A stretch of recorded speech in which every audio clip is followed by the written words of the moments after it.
You may have heard the old phrase of send them back to... And instead, we now have send them all to Ireland instead, which is actually Great. government policy and Irish cope. Which, Well, I mean, are they part of the Schengen zone? yeah. So they can arrive back in France. They can enjoy themselves. And just to mention, firstly, just going to advertise Konstantin Kisin's An Immigrant's Love Letter to the West, because he was talking about the wonderful things England has and, well, the West in general, and the fact that we've abandoned those. And a certain somebody who is suffering with that is now Ireland, and they can enjoy it because it's no longer our problem. But if we go forward, you can see this is the news headline that the papers went with recently, which is Liz Truss makes a pledge, I'd send more migrants to Africa. Good. Yeah. And the person who posted this was like, oh my God, why won't they disavow this? This is like the National Front. I saw that trending. I was like, No. Number one, what's wrong with Africa? yeah. Riddle me that. Number two, we literally have a plan to send to Rwanda. Like, it's all above board. Number That's three, perfect. there's nothing wrong with us preventing illegal immigrants coming here. No, it's racismus, of course. Yes, of course it is. Adol Ray, a notably non-racist man who never said anything about white Britons. But if we go to the next one here, you can see him response to this. Days like this, I feel ashamed to be British. Oh, do you, Mr. Ray? Yet I must be a... Feel free to leave. I mean, feel free to literally take your OBE and go back to Africa. You can go to Ireland. Yeah. You can go serve in Rwanda, even, as you say. Yet I must be a better Briton than Liz Truss. And those who publish these nasty headlines, what about Ukrainians? Well, hang on a second. Well, better Britain? Okay, what does that mean? Like, because, like, you know, you could be like, I'm a better Spartan than you because I attend, like, regular drills, you know, and contribute my share to the mess hall or something. Like Persians. Yeah, exactly. There's a thing you've got to do to become a Spartan. You don't have to do anything to be a Briton other than just live here and be here. No. He also has a bee under his bonnet because he thinks this won't be used for Ukrainians, and it's like, oh my God, why are you just doing this to brown people? And it's like, yeah. They didn't come here illegally. It's almost also like they're clearly taking the piss. This evil racism will have a lasting effect on generations to come. I'm just thankful that I have a platform on Good Morning Britain to raise it. Yeah, thank God. very privileged. Also, Let's that's like, I'll hold you to this, Adil. You know, if this doesn't have an effect on generations to come, I'm going to be very disappointed. and you might see some sense here. Of course, we'll just knob off for a little bit of sense, just unsense instead. If we go to the next one here, you can see the Women's March. Had to mention this in somewhere, so I thought I'd do it here. The state of the Women's March is they've now deleted one of the women. I replaced it with something else in the logo. Can you tell what it is yet? It's a man. It looks a little bit like a man. Yeah, yes. they put a man in there. But, you know, they're, this is the state Hang of on, the West. did they replace the black woman? I think they did, actually. Oh, no. Oh, no, they moved her to the front of the queue, actually. Okay. Yeah, no, okay. But anyway, that's the Western narrative, which is we can't enforce our borders because Huge nose on that man as well. that would be It's a racism. very proud Roman nose that man has. Nice and Italian. We can't have women existing But we can have Romans. because that would be racism. Whereas in Ukraine, of course, we do respect our brave Ukrainian fighters. And it happened again. I know it keeps happening and we're not allowed to talk about it, but it's a lovely burial for that's a lovely... the ghost of Kiev here with his symbol of peace. I think that's what it was called by the party before. Any anyway, black suns on the uniforms of those troops? speaking of Ukraine, we'll move on because the Ukrainian refugees. This is where the story really gets interesting and where we're sending them all to Ireland.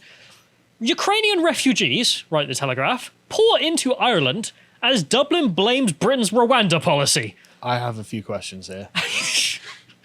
About blames. Dublin. What are you blaming on us? I thought that diversity was our strength. I thought refugees were welcome. And I thought that Britain having borders was a form of racism. So open borders is anti-racism. It's anti-colonialist. It is making your country more enriched, more diverse, and stronger. They can feel the enrichment. So if anything, Dublin, you're welcome. You're very, very welcome. Right? The doctors and engineers. Yeah, exactly. You will be skyrocketing ahead of us in technological development, in quality of life. I mean, the Irish National Health Service, I assume they have one, is going to be well staffed in the future while we're all dying on the streets for lack of healthcare. I know that diversity has been our strength and we've had an unbelievable economic growth over the last 10 years and you haven't, and therefore things are going to change. We are just doing our part for Ireland's prosperous future. We'll get back to that in a minute. But if you go back, John, just because I can't get over it. I love how they use the Ukrainian flag to be like, Ukrainian refugees. It's just, they won't even write the word Ukrainian because they're just like, everyone knows. Scroll back Yeah. up, John, so you can actually see the flag. You can see that. Yeah. Yeah. Refugees are just Ukrainians now. Yeah, an increase in people seeking asylum in Ireland is causing an accommodation crisis that has forced Ukrainians to be put up in tents. Oh, really? Yeah, Ukrainians. Trust me, bro. Camping in Ireland. Yeah. If we go to the article itself, there's some more details in here. Also, I do love that if the Rwanda policy is doing it as they say, well, okay, that's a good win. Yeah, I mean, great. Don't get me wrong. They write, senior figures in the coalition government, including the Irish Prime Minister, have blamed Britain's new immigration measures for an increase in people seeking asylum in Ireland instead. What's the blame? Just You thank Britain a for its- credit. Yeah, well, if it wasn't for Britain banning them foolishly, then we wouldn't be benefiting in all of these brilliant ways. It's a quote they have from Mr. Martin in the government. One can see, and maybe sense that policy announcements, which I thought was a wrong policy announcement by the United Kingdom, a shocking short of initiative in my view, to be doing some agreement with Rwanda, clearly may have motivated people utilising the common travel area to come to the Republic. Yes, I think it's one of a number of factors, Mr. Martin said. I love this. A shocking sort of initiative, a short-sighted policy announcement. It's like, yeah, because you clearly want the refugees. Yeah. You're thrilled to have them. For foreigners who don't know, Northern Ireland and Ireland, we just don't hold the border because don't want another war. So nice open borders in which anyone who comes to the UK can just leave through that. And please go. And Have fun. No one's going to stop you, literally. It's illegal. So you have that option. And this is what I love about this whole situation as well. Because we pay the French 50 million Yes. quid a year. Yes. And we keep negotiating it. And every time we do, They keep screwing us. they keep making the checks at border Dover go away and screw us for a week. But the French clearly don't care. Like, they're getting loads of people. They can't manage it. So they go, okay, bugger off the UK. Yeah. And now we're in a situation where we go, we're getting loads of people, bugger off to Ireland. We have just taken their policy and are carrying it on. Is Ireland going to send them to Iceland next? Or something? That's the thing. There's nowhere else for them to go. I don't think the D's will make it that far. So good luck. We're not going to stop us. The Irish government has announced that it will cost 2.5 billion euros to take care of 100,000 Ukrainian refugees next year. Really? And suggested it could take up to 200,000 Ukrainian refugees. So Great. For context, that's 2.5% of the entire Irish budget so far, which will become 5% by next year. But why Ukrainian refugees? Why are you racist? Ukrainian. Yeah. Keep that in mind. Right, okay. This is also more already than twice the defence budget for Ireland. So it'll be 4 times the defence budget by next year, and then the next year. Perfect system. Yeah. Love a good pyramid This scheme. makes sense. The shortage of accommodation has become so intense that refugees will be housed in military tents in 4 campsites, including 1 army base. So they've taken our solution. And presumably, when they called us racist for doing that, they're now uber racists for double downing it. Yep. But this seems to have blown up in the Irish political sphere. Oh, really? Not an expert on Irish politics, but I had a But lot what of a people shock. tagging us about this. And if we go to the next article here, we have the Irish Central here, who decided to write an article. Ireland suspends visa-free entry for refugees from 20 safe countries. Oh, you racist. How could you do this? You're not going to send them to Rwanda next or anything, are you? It's just like, oh, we don't want any more. We're closed. F off, we're full. Ireland for the Irish. Kind of why we did the whole revolution. We've realised that maybe our leaders, 16, were dying for something that wasn't, foreign land. The Irish government gave a statement in which they said refugees entering Ireland from safe European countries are to require visas from now on. However, these temporary measures are in there to protect the immigration system. And Ukrainian nationals can still do it visa-free, but everyone else, no. Right, okay. Which, so they are interesting. actually racist about it. Right? Okay. Literally, whereas the That's interesting. British government haven't done this. But For a progressive country like Ireland. yeah, I did notice in the comments in responding to the Irish government, people were like, how are they proud for treating us differently? I was like, Yeah. funny that. However, the Ukrainian nationals, if you weren't paying attention when all that blew up, but we'll go back because they aren't Ukrainian. Come on. A lot of them are, but a lot of them aren't. A lot of them made it to Poland and realised, Slavic country, kind of like me, might stay here. And then a bunch of them went home because the country wasn't conquered in 2 weeks. And the rest of them went to Germany because it's better there than Poland More financially. money there. And as for the rest of them, they might have just used this whole thing as a bit of a scam. And we can see that at least with some aspect of the refugees who have come. This is a local journalist in Ireland who went down to an immigration centre, I believe this is in Dublin, just to have a chat with the kind of people who are turning up. He wasn't 100% convinced.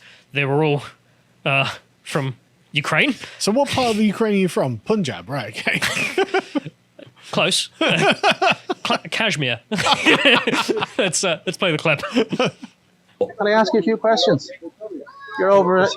You've arrived. I see you've arrived here at the refugee center here. Yes, sir. For Ukraine, yeah? Yes, sir, Ukraine. Are you Ukrainians? Yes, sir. We are Okay. Ukraine. And you flew in from From Ukraine. Ukraine? Yes. Okay. From Donetsk. Okay. Donetsk. City Donetsk. Yeah? Yes. If you don't mind me saying so, you don't look like you're from Okay. Ukraine? No, we just national of Ukraine. You're just nationals of Ukraine, passport. Okay, by so you're origin. Ukrainian citizen Yeah. Okay. Ukraine is by origin. We are from State Jammu Kashmir. from Kashmir? Yes. Yes. Okay, and you're a Ukrainian citizen. And were you not asked to stay and fight for Ukraine? No. Just we are 60 years now. You're 60 years old? We are old. Oh, you're 60, yeah, and you're 60 as well. Yeah. And this That's man, right. how are Yeah. you? Nice to meet you. Yeah. So. And this man here is 60 as well. Are you from the Kashmir as well? No. He's from. He's from UK. You're from Ukraine, yeah? Okay, thank you. The pause. This man's also 60, is he? Just like, oh no, I'm from Ukraine. But Right. Very persuasive Ukrainians. you may have noticed when he said, "So where are you from?" and there was a big pause, and then they went Ukraine, and very discriminant. You know, when you say you're from England, you might say Yeah. I'm from Salisbury or wherever. Yeah. They went with Donetsk. The place that's the Russian, separatist area Yeah. They flew out from Donetsk airport. that's currently under siege by the Ukrainian forces. We can go the next link here. I don't know if you can just... That's Donetsk airport, which they flew out of... In 2017, that was as well. That's like... It's been, Right. literally on the front line ever since Yeah. 2017. So Yeah. they might not have flown out of there, it turns out. Maybe they went a viral route. Maybe they went to Sochi and then flew that way through Can't believe Russia. these Kashmiri Ukrainians are lying to me. What do you mean lying? Clearly, this is an operational runway. What do you? It's such a pill-faced lie. I mean, they couldn't even pick somewhere better. Then they go with Kiev, like the cow, and just go for it. It's so stupid. I'm from Donetsk because So transparently stupid. I've heard of Donetsk in the media. So You'll have heard of Donetsk, right? God. However, this is hilarious because that's obviously in Ireland, and that local guy just found that. Just literally, again, he's just going out with his camera. That's what he runs into immediately. It's like, right, okay, 200,000 Typical refugees. Ukrainian man. Yeah, it's not like this whole system's being abused. And if we go further on this, the Irish seem to be a little lost on this whole conversation. Oh, really? What should be done with refugees in Ireland? I don't know. They Send them should back be to- embraced. They should be distributed around all of the little villages in Ireland. That's what you should be doing. Oh, literally. That is the progressive thing to do. The housing minister came out with a statement. And, Oh, really? I was joking about the worst possible thing that you could do. No, they okay. went with that. Oh. A recent policy initiative by the Minister of Housing, Dara O'Brien, not the comedian, to make vacant social homes, homes owned by local councils, available to both Ukrainian refugees and those on Irish waiting lists. Ah, So, Great. literally, poor Irish people are going to have to compete with the newcomers. It's been criticised by the chair of the Irish Refugee Council, who said it was wrong to, quote, pit the needs of refugees versus the needs of those already in Ireland, and branded it as a dangerous game which would play into the hands of extremists. oh yeah. How? Why? Extremists, otherwise known as Irish people. Yeah, but that's the thing. It's like, how dare you play this dangerous game of reminding the public there's only actually limited resources, and we don't have infinite. So when you point out to them, well, look, we've only got a certain stock of housing, so we're giving it to first come, first serve. You have to compete. Instead of preferential the refugees. I mean, instead, the Irish should just live with it. They should not have any preference. Instead. How about the Irish pay us £250 million a year to process these refugees off some uninhabited Scottish island? I'm all up for a little cash. Like we can get our own little Rwanda plan going. Yeah, I did see someone else tag me in this. This is just the Irish government. Like the Irish conversation seems to be noticing the progressive Irish government might be out of stock with. Reality has really come up and smacked us in the face with this one, lads. Yeah, I love it. Like, I mean, we organised the Rwanda plan, and now just people are fleeing us to Ireland, and we're like, well, it's not what I was expecting, but it worked. They quote here from some commentator who says, Ireland made its open door offer to Ukrainian refugees as part of its self-image as a progressive European nation. An image that has tended to define against the British, especially since Brexit. But I love this. It's like, right, okay, so why were the British doing it? Well, they might have had a problem. Now that they've all come here, now we totally understand why the British got in contact with Rwanda. Might have been the case. Although I don't really think it's in regards to Rwanda. I think this might be actually Poland, Germany again. Maybe. And were the Poland. Possibly. Have you looked how rich the Irish are? Just as a Fairly. country. They're doing well. I mean, there you have it. There's the GDP per capita for Ireland. Turns out diversity over the last few years, not having it, hasn't helped them. Instead, they've done rather well. As you can see, $83,000 US dollars per capita. Yeah, they're doing Whereas great. the UK, with all other diversity, it's We're doing terribly. the doctors and lawyers are doing their best, but presumably the natives are bringing that down, But I mean, and no one else. Ireland has what, like 8 million people in it? Something like that. We've taken 15 million foreigners. Mm-hmm. So, like, Yeah. you know, it's time for Ireland to get some diversity. And I'm sure they'll be enjoying the same results we have had over Yes. the last few years. But I also wanted just to end on, because I remember we featured this ages ago, at least, out of all of this, Sinn Fein finally got their dream. Of a green united Catholic Ireland, not so much. No, I was they gonna say, changed what? that dream. Right, go on then. Don't know if you remember this. Sinn Fein decided to tweet out, verified checkmark, quote, if you scroll back up, I am working to build a society not of orange and green, but a rainbow of colours and multiculturalism, which reflects Right. who we are and what we stand for today. Right. Not- Okay. Not historically. That's amazing. Not as a party. So, the ultra-nationalist party of Ireland has become an internationalist, multicultural, multiracial party. Yeah. Right.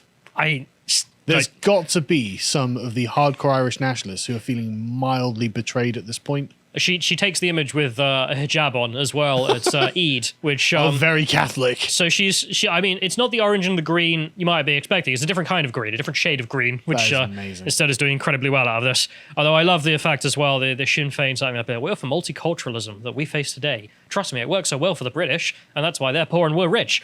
And if we go to the last one here, you may remember, how did this go for us? Literally 10 years ago, David Cameron just saying, yeah, it failed. Yeah. The whole thing was obviously just a collapse. So, good luck, Ireland, I suppose. We're going to send you our best and brightest, and you can enjoy the doctors and engineers. But go back to that Sinn Fein one a second. Can you see the text of it again? Right, just because this is incredible. This is literally right. I'm working to build a society. Okay, Irish nationalists. Let's hear about your Irish dream. Right, yeah. Right, but not of orange and green. So not of Irish people. Right, No. so that's the Irish flag that they're talking about there. Right. Well, no Protestants or Catholics. So Yeah, but so they're essentially replacing the Irish population with everyone else, and they're literally telling you that they're happy to replace the Irish as the concern of the Irish National Party. That is just staggering. Like of all of the parties to do it though, I know. because I mean, it's not like in recent years a lot of your guys literally killed themselves, and a lot of civilians and police officers in the goal of But the thing United is, Catholic John's Ireland. saying, well, it's like the SNP. It's like, no, it's not like the SNP. That's the thing, right? Because Sinn Fein, like I grew up on military bases, right? Sinn Fein were the political wing of the IRA, right? The formal face of them, and so they were known to be working with terrorist groups for Irish nationalism, to reunite all of Ireland and kick all of the foreigners out of Ireland, right? So the idea that, again, like if the SNP had done something similar, then fair enough. But no, Sinn Fein were on a whole nother level. And like the whole issue of the Troubles is because essentially of Sinn Féin's agenda. And Sinn Féin are like, yeah, well, we're not that anymore. We're actually inclusive, multicultural, internationalist party. That is like, it's the biggest 180. I know. That could be done. But just on the religious grounds as well. I mean, like, we want a united Catholic Ireland. That's why we've converted to Islam. Yeah, What? yeah, exactly. There are so many dimensions to Sinn Féin going woke that are incredible. And as I say, in such recent years, I mean, literal terrorism on a constant basis. Yeah. It's not like you can ask... Decades of murder. This is not like it's, hundreds of years ago we fought for independence. It's like, yeah, literally you can ask your dad about it. He'll remember it. He'll remember the bombs. But instead... On the military bases, you used to be like, there'll be signs around being like, the Amber Alert level or whatever. And make sure you walk different ways to work. Check under your car for bombs, stuff like this. Because the Irish nationalists might have bombed you. Could you imagine in 5 years, they restart the IRA, but they're woke now. And you literally have Irish Republican Army guys screaming Allahu Akbar as they blow themselves up. What, for people look at- the united multicultural Ireland. What? It's going to be. What an embarrassment. I can't get over this tweet. And they keep it up. Loads of responses just be like, what the fuck? Loads of Irish people are like, we need to have a talk. Yeah. My brother died fighting the British on your behalf. But there we have it. And as the English, I think we can sit back and just laugh at this because send them all to Ireland. Enjoy, boys. Enjoy a multicultural future. It went so well for us. Christ. If you appreciated that segment from the podcast of the Lotus Eaters, you can go to lotuseaters.com to get access to all the premium content we have on the site, such as the book clubs we do, this one, Michael Knowles' Speechless. If you want to follow what else Harry's putting out, you can follow him on Getter at Harry Lotus Eater on Getter. Thank you and goodbye.